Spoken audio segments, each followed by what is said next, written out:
ជាបាល់របួងចិន្តាជាវត្ថុបំណងប្រាថ្នាដែលខ្ញុំរងចាំជាយូរមកហើយនាងណាក៏ដោយអើតែស្មងខ្ញុំមិនប្រកាន់ជានរណាក៏មិនសំខាន់ដែលសំខាន់គឺចិត្តខាងថ្នៃរូបរាងសំផងទ្រព្យសម្បត្តិមានប្រយោជន៍អ្វីបើស្នេហាខ្វះចិត្តប្រណីក៏គ្មានថ្ងៃរកត្រើយសុខបានរឿងស្នេហ៍ដែលកន្លងសែនជូរចត់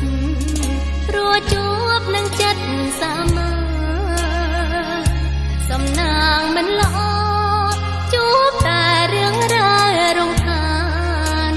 ស្នេហ៍ប៉ះមនុស្សចិត្តព្រានបំផ្លាញជី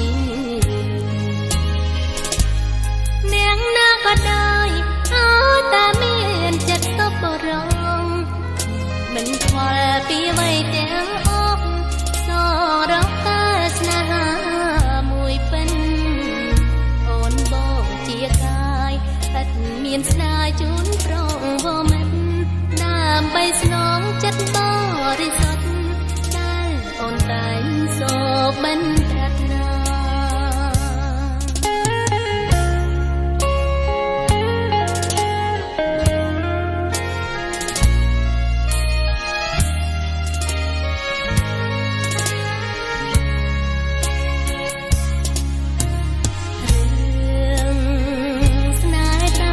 កន្លងសែនជូរចត់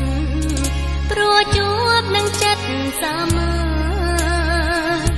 សំណាងមិនល្អជួបតែរឿងរ៉ាវរំខានស្នេហ៍ប៉ះមនុស្សចិត្តព្រានបំផ្លាញជីនាងណាក៏ដោយអើតែមានចិត្តសប្បុរសមិនខ្វល់ពីអ្វីទាំងអស់សងរកតែស្នេហាមួយពេញអូនបងជាកាយឥតមានស្នាជូនត្រង់វមិត្តដើម្បីស្នងចិត្តបរិសុទ្ធ